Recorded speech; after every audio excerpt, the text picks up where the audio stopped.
Hello everybody and happy weekend. How are you, Ben? I'm very good. I'm feeling very spooky. It's Halloween. It is Halloween. It's Halloween weekend at least. And here we are once again, politicians doing their best to be the vampires in our life after a national state of alarm had been confirmed without the democratic check of a vote in the Congress every 15 days.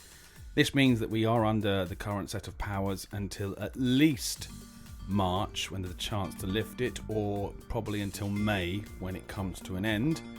Then what goes and happens? Friday evening, the papers and the press start leaking the idea that the government is drafting a new state of alarm. Have you heard about this, Ben? Vaguely. I mean, it's been a very busy week. There's so many reports that I'm having a bit of trouble keeping up with what's current. So where are we now? Well, we are, as I said, we are in this state where local autonomous regions have the authority to call upon powers such as curfew and restriction of movement, which effectively is what's happening now. Ironically, there is only one autonomous region on mainland Spain that has no restrictions on its movement in and out of its frontiers. But of course, with every other region having those restrictions in place, it means the same restrictions are de facto in place for that one region. So they can't go anywhere. I mean, they could go out to sea. Are they on the coast? No, they're squeezed up alongside Portugal, unfortunately.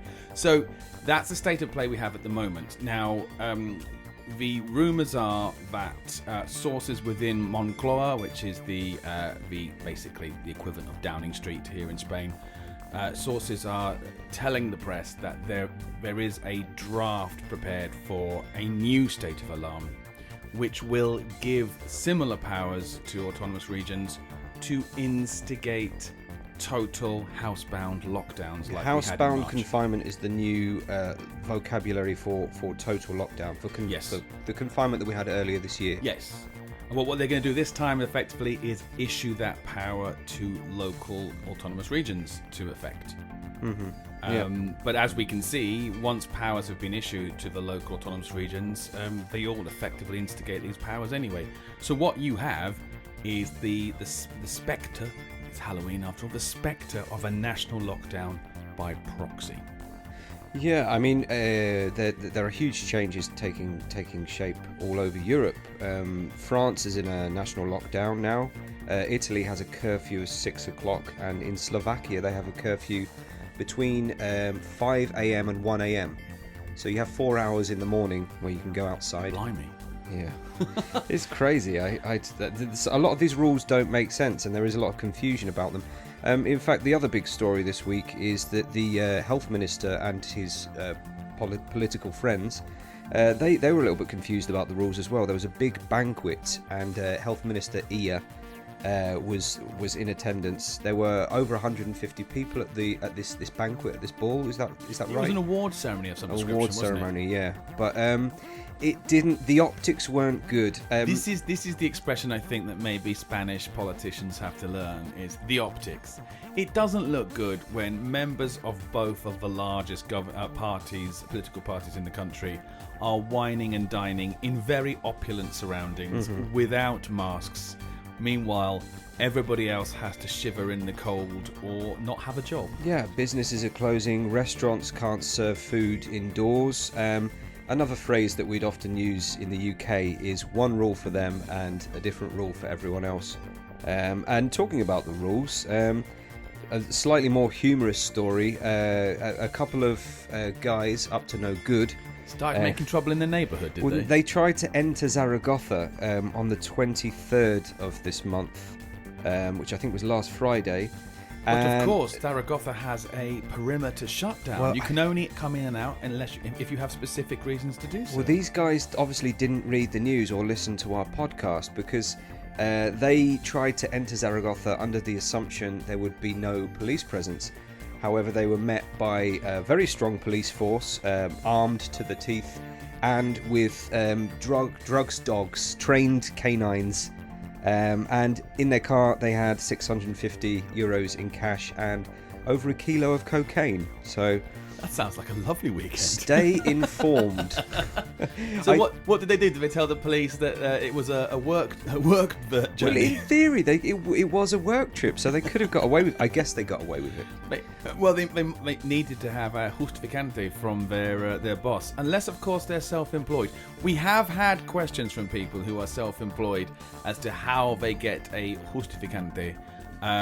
I believe there is a form, there is a procedure, but we're waiting for confirmation from someone who works in the gestoria region of this bureaucratic nightmare we live in, and we will get some information out there as soon as we have something definitive. The main rule is it depends what kind of thing you're attending. If it's a conference or some kind of training, you need permission from the organizer.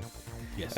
Or from your boss. If you are employed, you need there's a template letter you can use, and you need to have it stamped and dated by your company.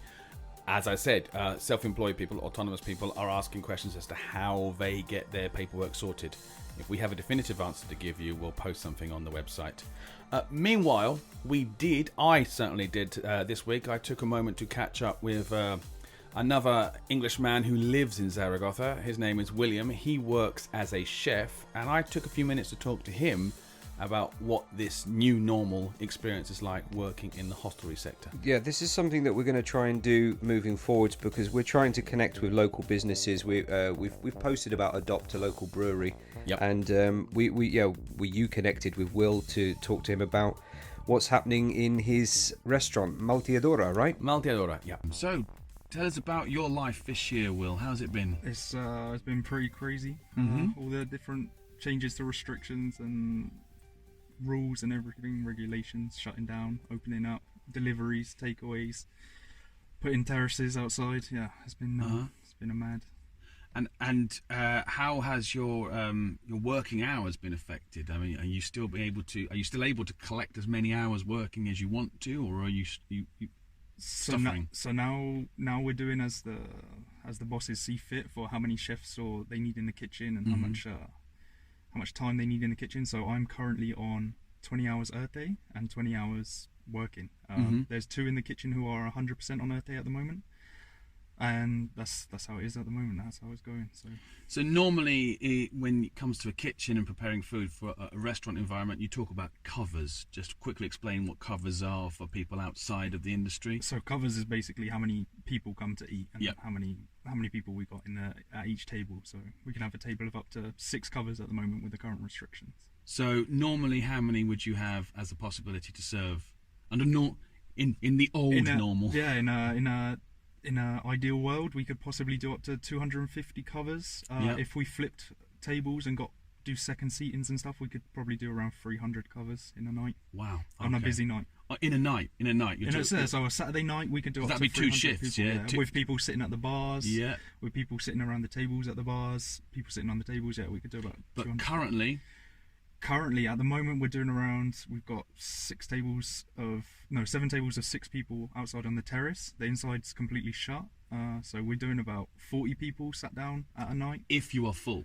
If we're full, if the terrace is full, and that's only depends as well if everyone there is going to be eating or not, because maybe not everyone wants to sit on the terrace and have dinner. So how is this affecting planning, for example, for buying in produce? Because obviously perishable goods, food is perishable goods. So when the first lockdown came, the full lockdown, I think we lost a lot of fruit and veg. We tried to cook off as most of it as possible and freeze it down and utilise it when we open back up. But now, obviously, we're buying in a lot less product because we're doing less covers. We've got the takeaway going, so that's helping a little bit. But yeah, it's a nightmare for buying in stuff and product and preparing the product as well, because we've gone down in hours now. So now we're just working the hours of service. So we're having to prepare the food during service as well. So it's sort of like trying to... So not only are you reducing the amount of food you can prepare, but also it's taking longer for it to come to the table because your preparation time has been taken away as well. Is that it? So we're trying not to delay the times of us getting to the table, but we're having to prepare the stuff for the next day during service whilst we're trying to serve people. Okay. So we've got all the tables full of everything. It's a bit hectic in the kitchen, but we're trying to keep it as organised and But takeaways has been a growth industry, shall we say, for your kitchen. You've been doing more takeaways than you would have done normally. So we're increasing our takeaways, and we're currently on Zampati. app, Okay. Zampati. And that's an app people can download. That's just for Zaragoza. It's within 3 kilometers of the restaurant. And that's going well, but because it's only 3 kilometers, we're trying to get onto Just Eat to try and increase it. So have you had any of your suppliers talk about a stress or strain on their ability to provide, or their longevity in business as well? To be honest, I haven't heard anything from them, but I assume they've got products, so they're happy as soon as we put an order in. But we've got a bar next door that's now gone up for sale.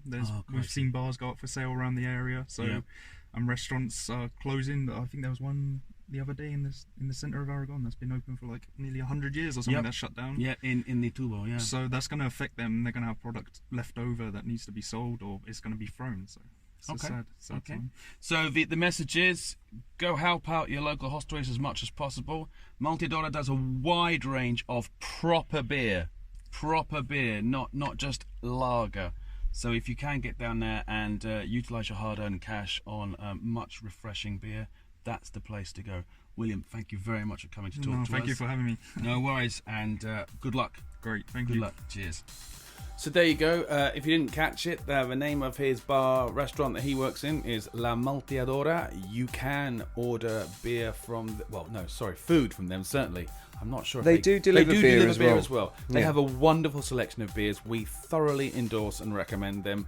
And so if you want to help them out, you can do so by ordering to go. Also, I'd just like to drop in another mention of our friends at Orrio Minero. Yes. They do take away beers, and it's all locally brewed, and it's just fantastic. It's really good. We've been drinking there for a very long time. We're very loyal customers. But yeah, you can get packs from them delivered to your door, and there's no delivery charge, so check them out. And there's also Líquidos, who are worth giving a call. Líquidos import different types of beers from all over the world, and they also provide service domicilio. Other drinks are available. What? Stout. Please do drink responsibly, and remember, you only have five friends. Yes. So here we are in the world. Rumours of lockdowns, and lockdowns aplenty. As I said, there are leaks emerging in Britain this weekend of a potential national lockdown next week. Enjoy your long weekend. Enjoy your Monday free of work, and take in some of the sunshine. And watch out for updates on our webpage. Stay healthy. Yeah, lots of vitamin D. Very important. Until next time.